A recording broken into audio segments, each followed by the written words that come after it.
Hindi naman po ganun na, biruin ninyo.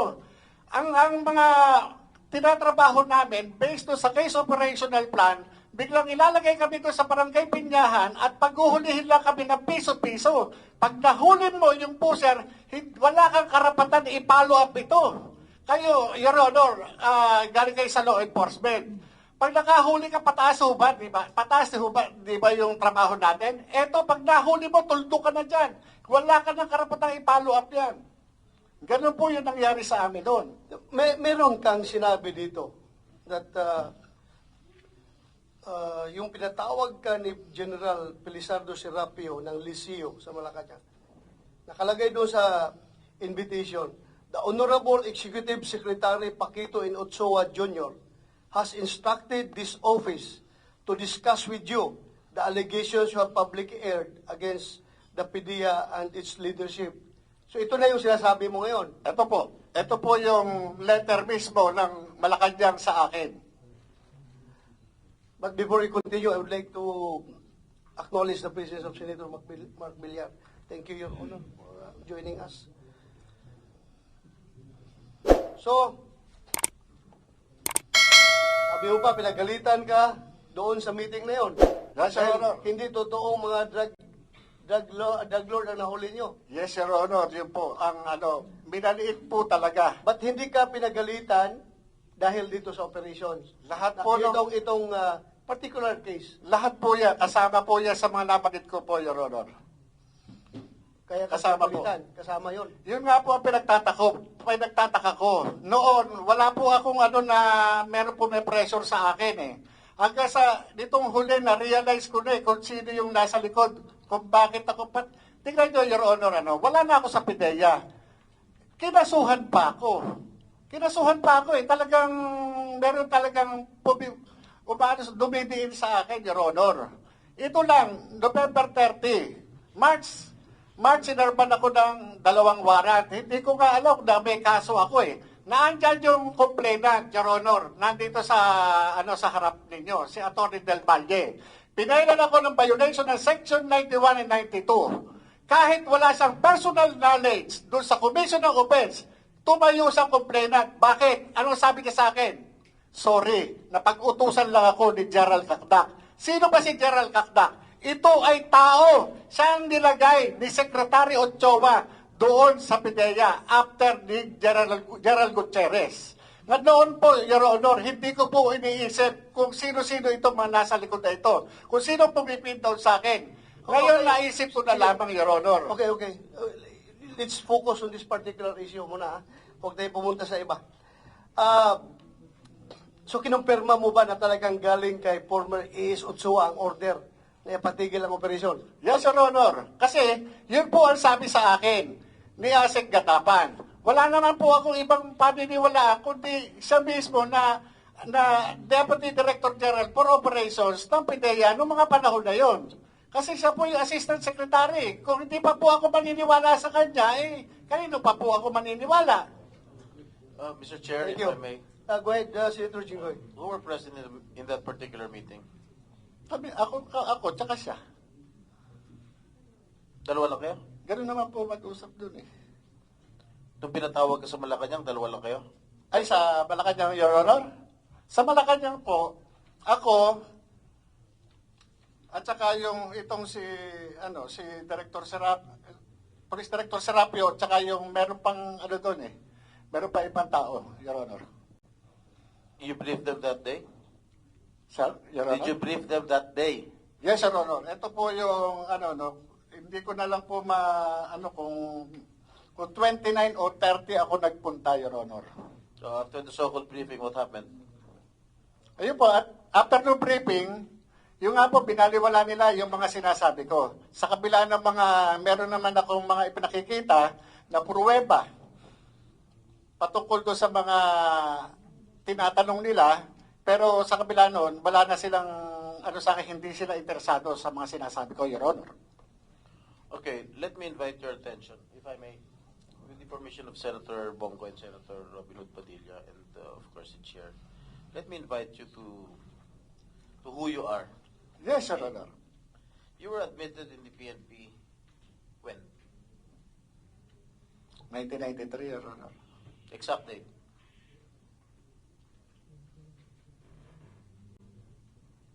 Hindi ko na... Di mo alam. 1993, Kailan ka natanggal? saan, Your Honor? Ha? Saan po, Your Honor? From the service. Sa PIDEA po? PNP.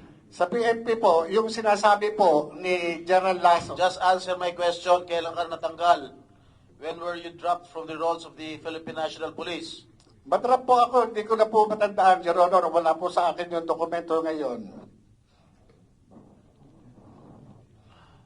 Unless, Your Honor, Ilan taon ka nandito po nagservisyo yun. sa police?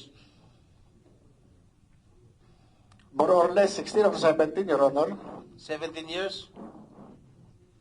According to the information that I have received, you were dropped from the PNP on April 25, 1994. Meron pang ano yan, Your Honor, na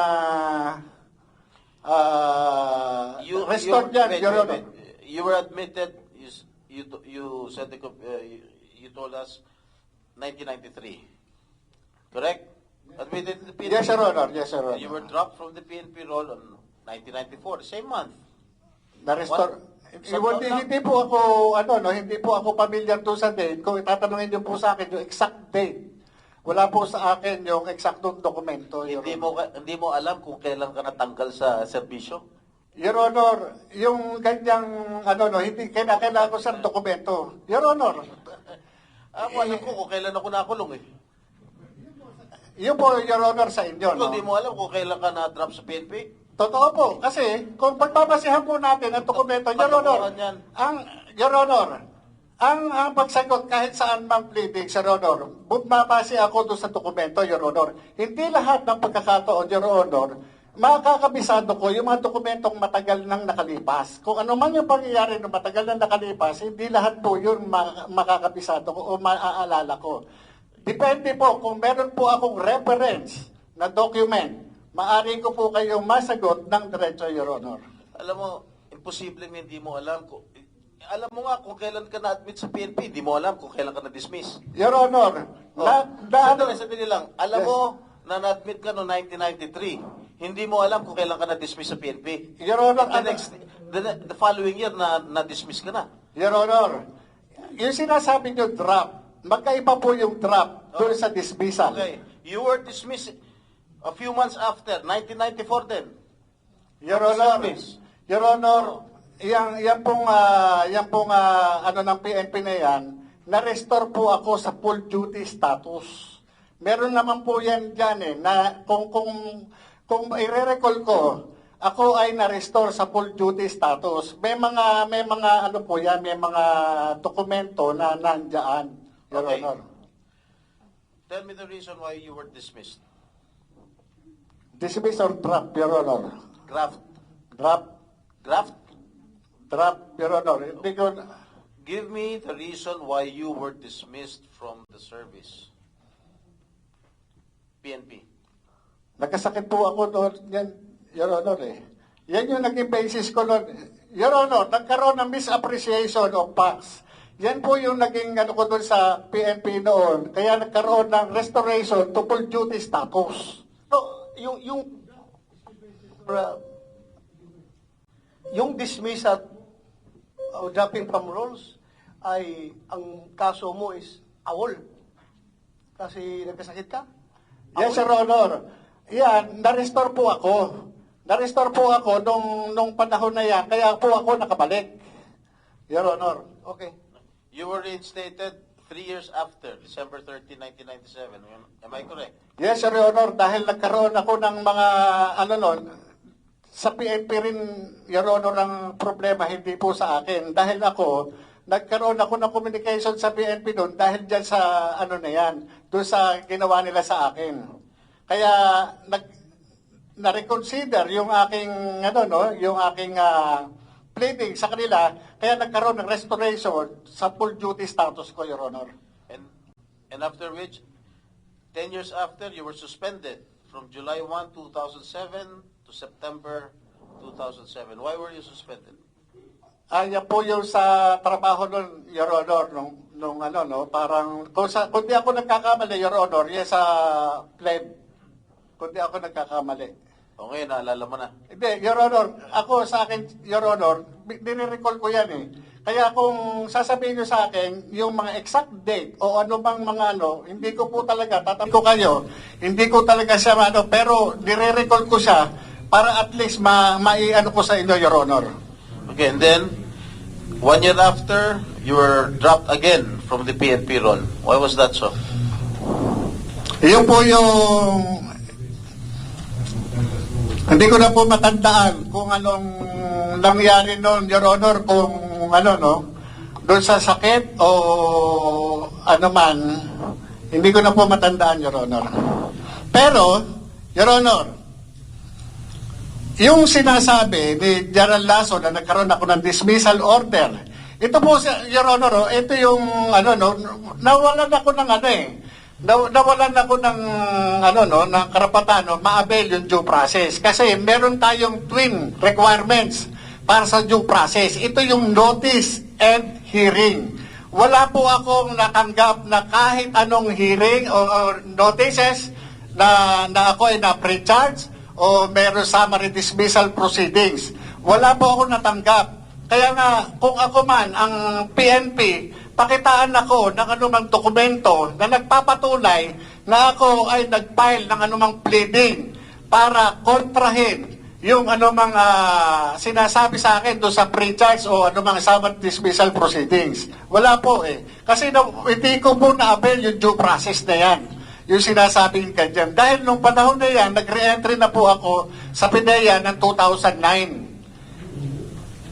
Wala po ako natanggap niya. Kaya yung ano na yan, sinasabing order ng PNP na dismissal order, eh hindi po, wala po akong ano dyan, walang due process na akong nabibigay sa akin. Nung hinire ka ng PIDEA, you misrepresented yourself that you misrepresented to PIDEA that you do not have any unbroken service in the PNP from 1993 to 2008. And you did not disclose that you were dropped from the PNP role on April 25, 1994 and August 28, 2008. And you were dismissed from the service on November 7, 1994 and was suspended from July 1, 1997 to September of 2007. Your Honor, doon sa pag-accept sa akin ng recruitment committee ng PIDEA, hindi mapapalusutan si General Juniso Santiago. Kaya nga ang sinasabi kang inaano ko rin kay General Lasso, ang ibig bang sabihin, mas magaling siya doon sa kanyang upperclassman na si General Juniso Santiago na 4-star General sa Armed Forces of the Philippines? Kasi tinanggap po ako ni General Santiago at yung mga hinihingi po sa akin, nag-comply po ako. Paano po yun? Service record kasama po yun. Hindi po pwede na hindi ako magde-declare na kahit ano pa man dahil magre-reflect yan sa service record. Pangalawa, yung mga clearances.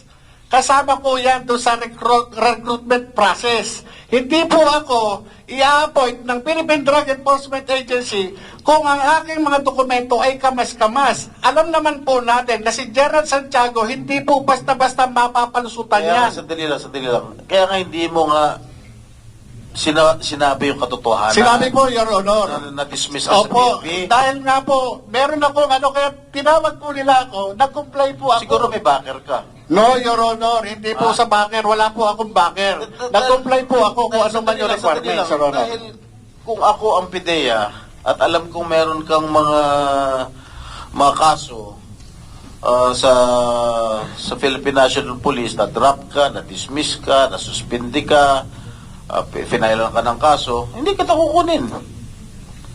I'm sure meron kang malakas na backer para papasok ka dyan sa PIDEA. No, Your Honor. At dumaan ako doon sa talagang sa recruitment you process. You never disclosed your record sa PIDEA. Hindi mo disclose yan eh. Your Honor, imposible po yun. Dumaan po ako doon sa proseso ng recruitment nila. Kaya nga po ako inappointed. Dahil kung hindi ako nag-comply, hindi po nila ako tatanggapin. Requirements po yun, batas po yun. Hindi po pwede na yung recruitment committee, ibabiolate nila yung procedure. Hindi po pwede. At saka, Senator Jinggoy, karamihan ng mga initial na mga personnel ng PDEA were coming from the PNP.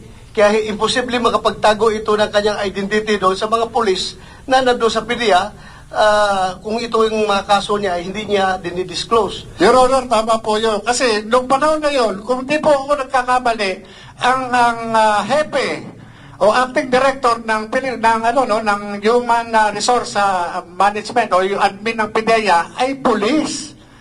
Police Commission Officer, Your Honor. Imposible ho na magkano ako ng mga mang itatago ko dyan, hindi po pwede. At yung IIS, Your Honor, na nagkakandak ng background investigation, panay police. Hindi po pwede lulusot po ako. At sigurado ko, kung iskalawag ka na pulis, lalong-lalo na PDEA papasukin mo, mukhang malabo siguro, mukhang siraulo ang PDEA kung tatanggapin ka kung iskalawag ka na pulis. Yung Your Honor, ang sinasabi ko doon kay General Lasso, ibig sabihin, mas magaling ka pa kay General Junicio Santiago sa military parlance, Your Honor, at saka sa police parlance. Ang tawag doon, magano, kupal. Your Honor, si General Santiago, patawarin niyo po ako doon sa words ko, pero yung po yung military parlance at saka police parlance, pagka ang isang opisyal, hindi magal ng tawag dyan. Your Honor, napaka-tinong opisyal ni General Santiago. Ano tawag? Magan, Your Honor. Magang? Magan. Magan or kupal, Your Honor. Totoo ba yan, Mr. Chair? Yes, magan, stricto. Ibig sabihin ng magan, stricto. Kupal, yung wala. Kurap na opisyal. Yan yun. Your Honor. Yes. Your Honor. After noong 30 April, Your Honor, may nagpunta sa akin sa bahay. Ito po ay inaayos ako. Allegedly, by the camp of a certain James Kumar and Lisa Marcos through a common friend named Eric Santiago alias Picoy. Ang pagkakaalam ko po dito, taga-Napolcom po ito. At ang kapatid po nito, isang PDEA Drug Enforcement Officer. Nakuha po sa bahay ng CCTV yung kanyang, kasi naka-video call po eh. At ako, ayon, di umano, itong si James Kumar, interesado sa akin at naging subject ng kanilang three-way conversation na ako wag nang magsalita. Ngayon, nagkaroon pa ng mga series of communication. Kahit ano ang hilingin ko, wag na akong tumuloy dito sa hearing na ito ngayong May 7. Kung hindi ka tumuloy, papahuli rin kita. Yes, Your Honor, alam ko naman po. Kita. Kung hindi ka Nagpiro pa nga ako, Your Honor. Ang gusto ko, loto. Walang problema. Yan ang inaantay. Yan ang inaantay ni Lam. Your Honor, kuha po yan. Yung conversation na yan. Sandali, bagong revelation yan. Yes, Your Honor. Nung atreta na after ng hearing natin dito sa Senado, May 1, may nagpunta po sa akin. At yun nga, yung tumawag yung Eric Santiago, video call. Kaya nga, sabi ko, teka muna, hindi ako nagano doon sa video call. Yung nga sinasabi, yung certain Kumar, James Kumar, allegedly, yung Bombay, sabi nga Bombay. Sabi ko, ano kinalaman ng Bombay? Ba't ako kakausapin ng Bombay? Hindi ko po kilala itong James Kumar na to. Kilala ko yan. Ako po. Kilala ko. Opo. Kumusay, are you sure of your statements, ha? Yes, Sir Honor, kahit po patawag natin, yung Eric Santiago na ang pagkakaalam ko, taga-Napolcom. Kumusay, you invite James Kumar and yung isa, Eric Santiago. Opo. Tsaka yung isa pa raw kausap, allegedly, ito po, allegedly Lisa Marcos, ito po yung Lam. Sandali, puro ka allegedly. Sino ang nakausap Kasi mo? po, yung Ano na- Eric Santiago po ang nagsasabi. Sinabihan Na interesado. Opo, sinabihan ako na yung Kumar interesado sa akin. Personal kayo nag-usap o cellphone? Yung po kanyang, yung nagpunta po sa akin, naka-video call po sila. Sino yung Naka-video call. nagpunta sa'yo? Si Romy Enriquez po. Romy Enriquez. Kumsik, take note. Pumunta sa'yo. Naka-video call. Yes, Your Honor. Pinadinig niya sa akin. Sinong nagsalita doon sa video call? Yung po si Eric Santiago. Anong Kasi- sabi ni Eric Santiago? Ayun, interesado raw sa akin si James Kumar. Ang gusto pa nga, Your Honor, kausapin ako kung saan ko gusto sa labas. Ang sabi ko naman, hindi, dito na lang sa bahay, dito ako kakausapin. Ngayon, bumalik sa kanya ng usap, itong si Picoyo, si Eric Santiago, at sinabi, teka muna, baka raw purtad ng CCTV yung bahay doon. Mahirap. So, na-cover ng CCTV mo yung pagpasok ni yung nagdala ng cellphone, nakakausapin ka? Yes, Your Honor. Nandun. Andun sa Nakuha po, nandun kami sa dining eh. Sa dining po namin, meron po CCTV doon. Kaya capture po. Palalim ng palalim ito yung investigasyon na ito. Ang dami ng tao na involved. Yung nga po, no, yung ang na nagulat din ako dahil after lang nung April 30 na hearing, bakit may ganon? Sabi ko, kung ito, So this happened after the hearing. after First hearing po, na rin. May 1. Bago po ako interviewin ng, ano ba radio station to? Bali, ang interview ko noon, 11:30. So, dumating ito, mga 10, past 10, o 10:25, o 10:30. Ganon po eh. So therefore, nakausap mo si James Kumar. Hindi po, yun lang yung nagsasabi na ang interesado sa akin, yung James Kumar, at ito yung ako yung naging pag-uusap nila nung nag-uusap sila na three-way. Sino Three-way. yung three-way? Nag-usap ng three-way? James Kumar, tapos yung isa pa na yung parang Lisa na yun po yung So anong pinarating sa'yo? Yung nga po, wag nang magsalita. Para wag na siya magsalita. Kasi ang mangyayari dyan, papatayin yan. Kaya padre, sabi nga ganun nung kaibigan ko, hindi natin maano kung anong desisyon niya. Kasi yan, nagulat din. Nagulat siya dun sa nangyari. Lumabas yung yung trabaho na yan eh. Yun yung pero wala akong mapapangako sa'yo. Hindi, sabi pa nga ganun.